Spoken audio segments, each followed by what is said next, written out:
Let's look at some custom scabbards from Matt Lewis here, and also talk a bit about these wonderful swords that are sitting in them.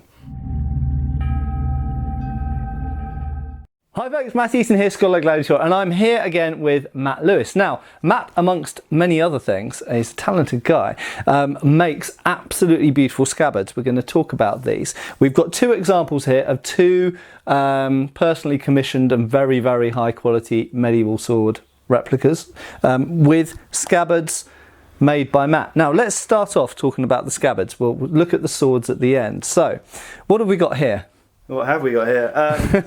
Well, I don't really. It is a scabbard, and scabbards are a practical object. I think most people don't really think about them. You know, you buy your Albion. I think more recent years, people have started buying them and commissioning custom ones to the point where I think there was only a couple of people making them, and I didn't really like the idea of having to wait for it or send away to another country for it. So I thought, well, I'm quite handy, I'll give it a go.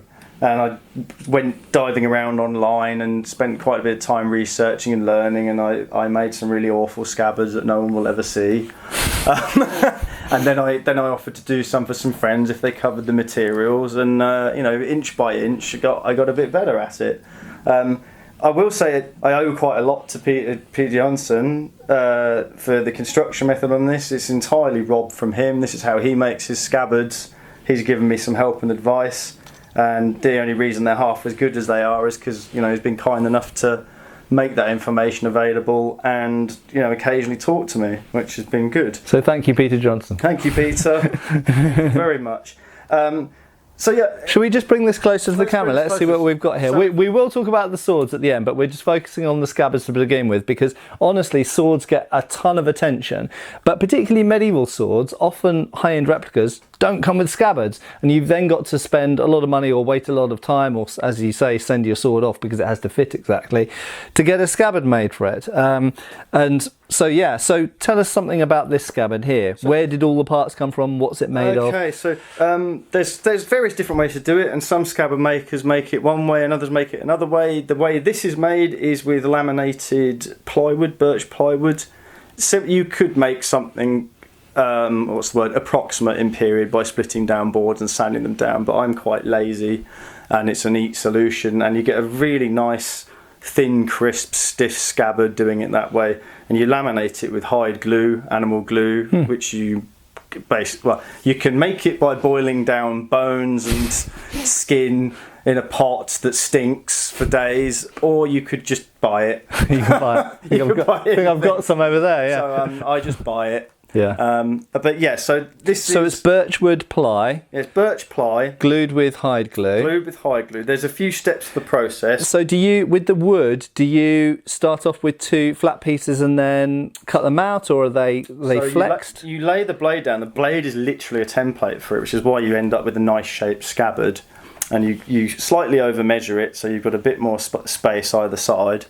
The aim is to try and get it as tight to the blade as you can, but you do need a bit of space either side for the glue to hold to. You want a degree of tightness, of course, because you don't want your sword sort of jangling in and out or flying out. Oh God, right, that's scary. It holds itself in. And also, you know, imagine riding on a horse. You don't want your sword sort of jumping in and out of the scabbard. So yeah, so you use the blade as a template. You over measure it a bit. I do 2. Some people do 3 layers. It's then clamped round the blade. So you glue the 2 boards together, and while it's still wet, you clamp it all up tight around the blade. Do you cover the blade in something? No. Well, oil the blades. Okay. I've kind of missed a step there though. Before you clamp it all up, you glue the liner in. Okay, so you put a liner. I put a wool liner in on the inside of the thing, and the whole thing's clamped around the blade and left to go off for a good 24 hours, good set. And that kind of, because it's in 2 layers, that kind of locks itself out to the form when it dries, and then you've got your initial thing, and then you put... So is there any tension in these wooden slats then? Not after it's dried, no, because of the way they sort of set. The tension's gone, right, but you just end up with a stiff, you know, curve, or roughly the shape of the blade. and then you come back when it's dry, and there's a bit of jiggling with getting. You need to have a little spacer in here because you've clamped it flat to the blade, and if you were to just glue them up down the line, you would never get the sword out. Right. So then what you're doing is setting the grip with the spacer, and it's usually just a case of put the sword in, put a couple of little spacers, a millimetre in, clamp it all up again, see if you can get the sword out. Right. And you get a feel for it. Like I've done a few now, and the first few took me quite a while to get to the point where it would give me a nice draw on the sword. You have to sort of get your eye in of what's needed. These are organic materials. You kind of got to learn how it behaves and just sort of learn how to make it do what you want it to do. Cool. It's just a practice thing. But then you clamp it all up, and then it gets mummified in linen. Raw linen, and again hide glue or casing glue for historic stuff, and that sets, and you end up with a composite of layers. It's still very thin. A sort of laminate. It is a laminate. It absolutely is a laminate. Yeah. And so pretty strong. It's very strong. Yeah, very strong, very light. And then it gets some leather, and you can put your marks. You can put your patterns and. May I? Yeah, so the leather is then obviously cut to size. Is it put around wet? Or? I do, yeah. So you soak it, you wrap it round. It's the worst job. I call it the swearing ritual. And to get it, it's just to cut the thing and to make it all conform and to get it to sew up with a straight line. It's just the worst job. And again, it's just practice. You get better at it. Do you go through the edge of the leather as well? So it's not edge stitch. What you do is you go under and up and under and up. Okay. It sort of pulls. Use a curved needle? Nope. No, straight needle. No, straight needle. Is it tough on the fingers? Yep. Yeah. So you pre-make all the holes. Yes, presumably, I do. I mark them all out, and I've marked the holes. Again, there's no right way or wrong way to do it. I think that some people use a little wheel to mark it out. Okay. Some people, there is a way of doing it where you literally just stitch through the leather. You don't pre-mark them or anything. So, and you put risers under here for where the belt. Those are actually cut out of leather. Okay. They're cut out of leather and they're glued on, and they basically form part of the laminate. I think when they dry as well, they give it some more structure. But obviously they're there to stop the belts moving around. So you've also got lots of, on this leather surface here, lots of decoration. Stamping. Which you can hopefully. So how do you do the stamping? With a stamp. No, so where do you get the stamp? You can buy the stamps online. Some people can order them. You can make them. You can use a hardwood. What are they made of? Wood. You can do hardwood, brass, bronze, like anything that's harder than the leather, really. Right. And you can carve your.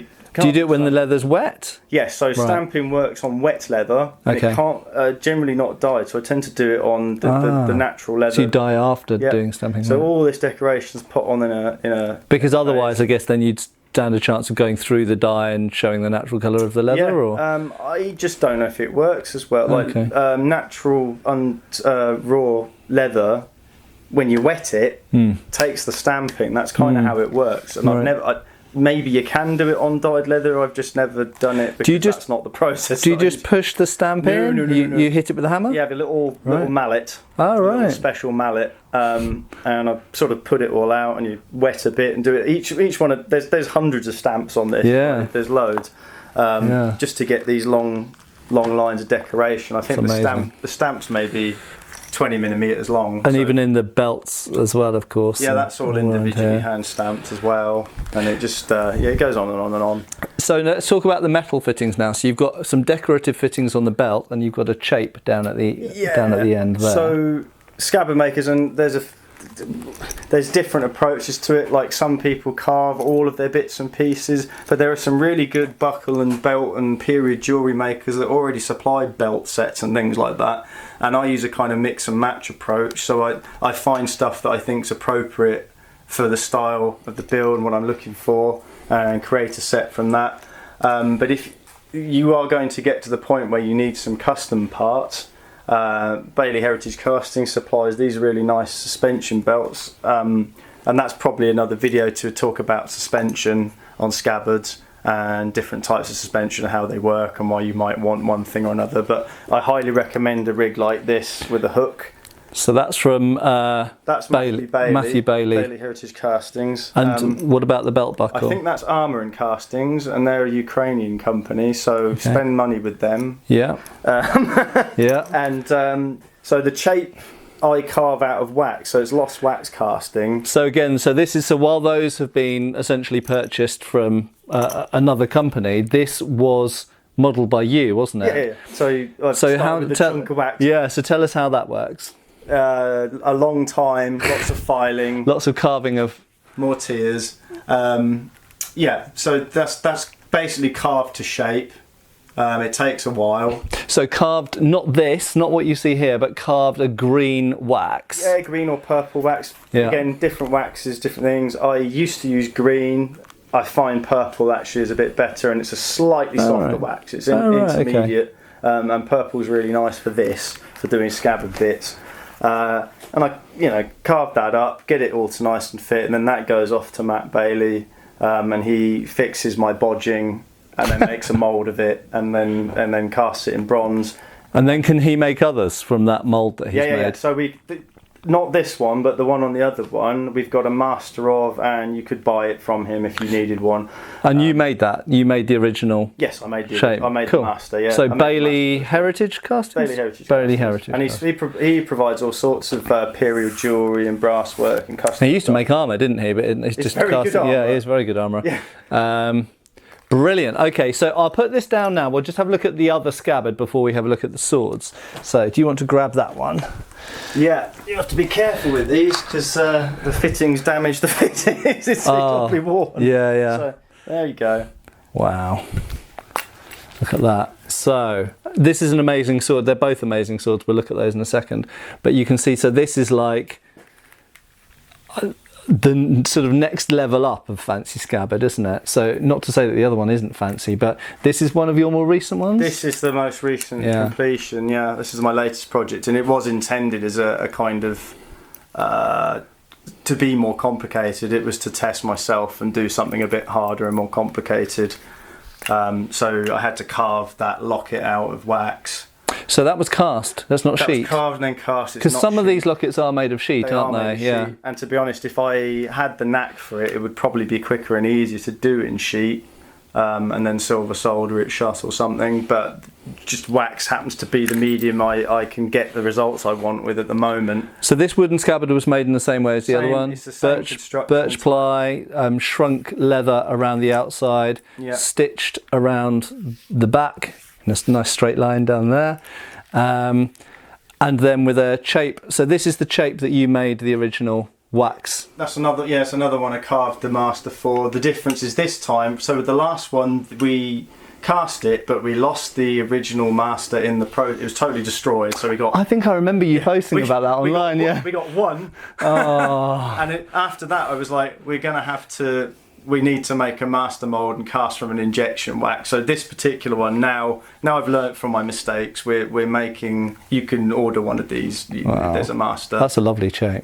What about these little fleur-de-lis? I think those are little mounts. I suspect they're armour and castings again. Okay, cool. They might be lorifact. There's a few places I go and plunder for different bling, but the majority of this is either myself or Matt Bailey's. What about the belt fittings, which are very nice? Belt fittings are carved and cast and polished by Matt Bailey. Right.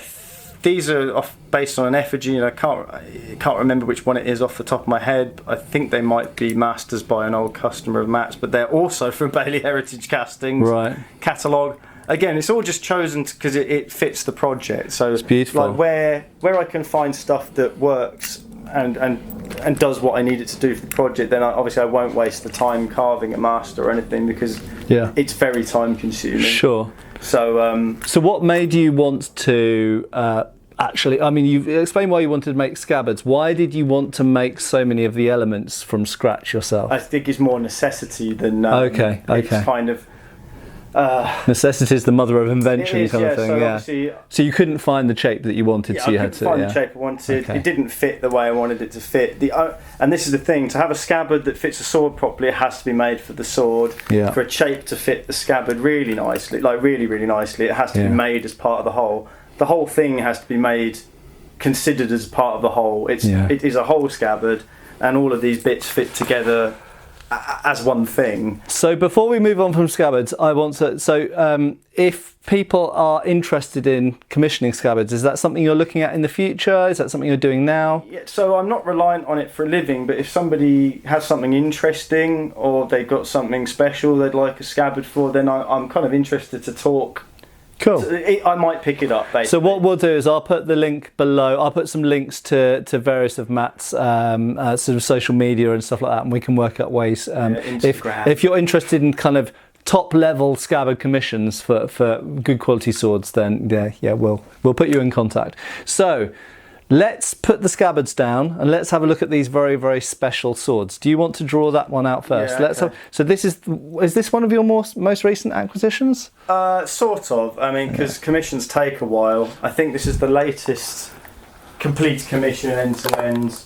I actually received the sword about a year ago, and I've only just started another sword commission now, which is a new project like the I know you like these. So this is, loosely speaking, when I saw this for the first time, to me this is a Castillon Type A, however with a different pommel than you find on any of the Castillon swords. What do I mean by that? So there were a group of over 80 swords that were found in the river. I was going to say the River Dordogne, but we're not 100% certain it's the Dordogne because there's another tributary which it could have been from. But somewhere allegedly in the 1970s near the site of the Battle of Castillon. And for that reason, they're known as the Castillon Hoard of Swords. Ewer Tokeshott wrote a lot about them. Over 80 swords. Now, medieval swords aren't common things. To find over 80 swords in one dredge when they were doing river work is extraordinary. And more or less, they fit into two. Most of them fit into two groups: Type A, Type B. They're super important, actually, aren't they, for the medieval sword enthusiasts? Clive Thomas has picked up and done a lot of work and articles and stuff on it, and we owe him quite a bit. For a lot, yeah. So he's very much picked up the what Ewer Tokeshott laid the foundations of and gone further with it. I'm not going to go hugely into. I'll probably talk more about the Castillon swords in a future video, a dedicated video. But fundamentally, this is, in terms of blade and crossguard, heavily inspired by those swords and similar swords, isn't it? But with a pommel that is... it's the Type 18 blade is a copy of the one in the Royal Armouries Leeds, which may or may not be from the River Castillon. Yeah. That is also variant of that, and I think Gail has made some reproductions of Castillon swords, if I remember correctly. I think he's made a few, He has made a few, and this was based on the data he had from handling. There's a certain interesting way that's filed that you wouldn't know unless you handled the originals, how it actually goes, which is like a unique little detail on there. But it's a hollow ground, Type 18. It's very stiff, compact, and powerful. And they're just really nice swords, aren't they? So you mentioned Gail. So the maker of this is Gail Fabre. Yeah. We're very bad at pronouncing French names, but he's an incredibly talented and well-respected French smith. I actually met him probably 20 years ago now, I guess, in Dijon. So he's good friends with Fabrice Cognot, and he's just one of the best swordsmiths around, and probably the best one in France. And he's just making really amazing swords. And why specifically did you commission this sword? Well, because if you see in the armour videos, I needed an arming sword for my impression, and this went through the same process as researching and designing the armour, and it was made to kind of go with that. And I think there's a picture somewhere, and I'll show you. You can see the original concept, which we did about 3 years ago, and you'll see the end product. And they usually end up a little bit different with the concept, because you go from art and a concept through the process of making it into a real object, and then you actually dig deeper into the subject of things like cross sections, weights, widths, and you just end up with something a little bit different. Yeah, it's still but it's a wonderful sword. I mean, that's absolutely one of the most beautiful swords one of the most beautiful replica swords I've held. It's very, very, very nice. So never get rid of that. I can't. And if you do, then contact me. Right. Now let's have a look at the other sword here. So the other sword is a different type of sword. It's a Type 18 again. It's a Type 18C. I have a type. Look at the width of that.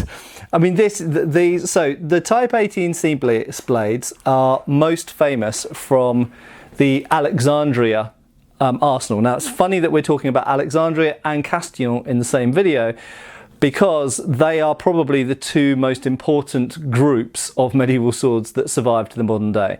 The Alexandria group of swords that were preserved in the arsenal, that is the kind of state armoury of the sultans, Mamluk sultans in Alexandria, Egypt. Some of them were captured in war from crusaders and other types of conflict that were going on, naval, including not just land battles, and some of them, a lot of them, were given in tribute. Some of them were given in tribute by the Kingdom of Cyprus, I believe, to the sultans, the Mamluk sultans, essentially as protection money. And in addition, it seems that they probably bought some in trade. So we don't know the exact origins of all these swords. It's very clear that some of the Alexandria swords, and they vary, and they're not all this type, they vary across about 150 years, various different types, one-handed swords, two-handed swords, some are German, some are Italian, some are, we don't know. The fingering swords, early single fingering swords, characteristically are from the Alexandria arsenal. And one of the defining features, apart from the fact they were preserved very well because they were got and then they were stuck in an arsenal and looked after, is that they were dated. A lot of them were dated at the point at which they entered the arsenal. It doesn't mean the point at which they were made, but it does mean that in Arabic inscription on them, it says what date they came into the arsenal, which is super important for the study of medieval swords, because it means we've got this cross-section of dozens of medieval swords which have got dates written on them, which is super important. So Castillon swords, very important, although very narrow group and period. Alexandria swords, very important, because they're a broad type from a broad area, and they're dated, at least dated when they came into the arsenal. And so they're both groups that Clive's dug into, and unfortunately had to put up with me pestering him. Yeah, so Oakeshott and a couple of others basically led the way on studying these swords and writing about them, and then Clive Thomas has picked up that baton and run with it. So the blade of this and the crossguard of this are pretty typical, aren't they, to the Type 18C grouping? In fact, it's as close as we could get to the Harriet Dean, if you're familiar with the Harriet Dean. Is that in the Metropolitan? It's the one that was found a bit later by Christie's, if you remember. That just popped up. Yeah. And it's just the one in the Met is a bit wider, even wider, and a little bit shorter. And you've got the Leeds one, which is a bit longer and a bit thinner. Okay. So this one was nicely in the middle. Can I just show them the ludicrous... So the characteristic feature of these blades is that they are massive. They're just really fat. They're not heavy, they're quite thin, they're hollow ground and fairly thin cross section. Length for a long sword at the time. Yeah, they're not especially big overall, but they are super wide. And you were describing cutting with these, and yeah, it's cheat mode. It's cheating. It's God mode for cutting. I mean, obviously the cutting guys, most people have kind of woken up to how amazing the Albion Alexandria is and the Principe. So much so that some cutting competitions disallowed them. Yeah, of course they do. So this is a custom version of that, and a bit it's wider. So I think the Albion one's 70 to 80 mil. This is 80 to 90 mil, and it's just a little bit. Obviously, it's a lot more money, so you would expect it to be hopefully a bit better. But yeah, cutting with it's funny. It's hilarious. It's very silly. And you cut with Japanese swords as well. I used to do Batodo, and I've got a katana, and it's a proper wide boy cutty one, because I like wide boy cutty swords. And it's really easy to cut with. This thing is way more extreme than that. So there is a question. So it's interesting, because obviously a lot of longswords in this period and a lot of swords in this period are designed very clearly for fighting within the context of there being lots of armour around. That's not to say that they're all necessarily specialised armoured fighting swords, but they tend to be quite a thick cross section. Some of them have reinforced points. They're often quite stiff, blah blah blah. However, this sits a bit outside of that, doesn't it? Because it's not very thick at the base of the blade. It's hollow ground. It's got a very fine edge geometry. The edges are quite easily damaged. It's not stiff enough, but it's a bit wide. It's so wide at the top. It's not that for easy half, to half yeah, sword, for half swording, it's difficult to get your left hand around a blade that wide. The point is not very well suited to getting through mail or even into gaps between plates. It's devastating on lightly armoured people. Like the wide point will do terrible stabbing injuries. This will just remove a leg. So there has been some conjecture. Were these swords either specifically chosen by or made for the Mamluks? Because we know that a bunch of them, in fact the biggest group of them that we know of, ended up in this arsenal in Alexandria. And we know that the Mamluks were not wearing the same type of armour or the same levels of armour for most of their soldiers as European armies were at that time. We're talking early 15th century here. So there is a question of, were these swords particularly beloved of the Mamluks because they particularly suited their warfare? We don't know. It's just conjecture. Why it would be popular. It makes sense. They definitely appear in European period art. They do appear in like French manuals. The French seem to quite like them. I'm a bit French, so maybe that's why. So it's just conjecture, but it really to highlight that they are a very interesting and exaggerated blade type. Don't think that these are at all typical for swords of their time. They are wider, they are thinner, their edge geometry is very, very fine and almost fragile. It's the other end of the spectrum. So the armoured foot combat sword we looked at, one extreme. Yeah, it's the opposite of an S-stock almost. And I did liken it almost to an executioner's sword. And obviously executioner's swords usually don't have a tip and sometimes have holes drilled in the tips. They can't be turned into war swords. But if you rounded this on the tip, it would basically look like an executioner's sword. It's it's a beast. It's a beast of a thing. Let's just briefly talk about the grip and the pommel. Oh, who made this, by the way? This is Matthias Solowski. Okay, cool. Polish smith. Very good. He's made a number of these. He's one of the guys. That's why I went to him, because he's got form. Can I just take that up to the camera so you guys can see? He does a very crisp, clean job. Not only is it just a beautifully proportioned hilt, but look at the decoration on that grip. It's mental. It's absolutely incredible. So I suppose I guess probably hadn't been. These are two projects that I've kind of designed from the floor up. So I designed the swords, designed the scabbards, made the scabbards. Worked with the smiths on these. So it's just I suppose it's a showcase for how mad you can go with a commission if you're sad enough to spend too much time digging into articles and drawing swords, and then learning how to make scabbards. Because purely out of interest, personal interest, do you have a favourite between these two swords? If you could only keep one, which one would you keep? No.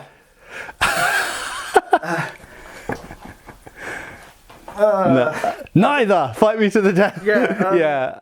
They're both your favourite swords, Pry them from my cold dead hand. And they're quite different to each other, despite the fact that, broadly speaking, they're both fairly choppy medieval swords. In the hand, they're very, very different swords. Yeah, I mean, I love how extreme this is, but I think perhaps because this is extreme, it might not be the one to keep forever. I love cutting with it. I love the reaction people have when they see it for the first time. Yeah. And the first few weeks I had this, and it was hung on the wall, I was just... It takes a while to adjust to the proportions of it. Yeah. When you're used to looking at normal long swords, this looks utterly ridiculous to someone that's never seen one before. Yeah. It really. So doesn't show it up quite. No, it's funny, but it is crazy. It's crazy broad. And personally, I the same thing. I prefer the Gal Fabra one, partly because it's more normal, if you see what I mean. Well, it's so you could just kind of use it in so many contexts, and this is such, to me, this is a very specialised and almost exaggerated thing. As I say, it's for cheating at cutting competitions. Yeah. That's all. No, I think probably I land on the Gale Fabra army sword just because it's such a wonderful thing. Cool. And you've done you've really done justice to these swords with these scabbards as well, so wonderful job there. Right, I think we should probably wrap it up. I hope you've enjoyed seeing these absolutely exceptional quality swords and exceptional quality scabbards made by Matt here. that go with them and do them justice. And it's a shame really that we don't see more top quality scabbards to go with the top quality swords out there. And it's really pleasurable walking around wearing a sword, isn't it? And I've got to say, you're missing out. If you have a really nice sword and you're not able to just walk around the house wearing it, you're missing out. So think about getting yourself a scabbard. But thank you so much for bringing these down to show to us. Matt. And hopefully we'll see you back on the channel again soon. Check out the links below to all of Matt's stuff. You can find pictures to on his Instagram there of all of his projects, and possibly even some of the casting, carvings he did. Carving stuff, all the historical shenanigans I get into. Yeah, wicked. Maybe something interesting for everyone there. Cool. Okay, so check out those links, and I'll see you back on the channel really soon. Cheers, folks. Thanks for watching. We've got extra videos on Patreon. Please give our Facebook a like and subscribe if you haven't already. Cheers, folks.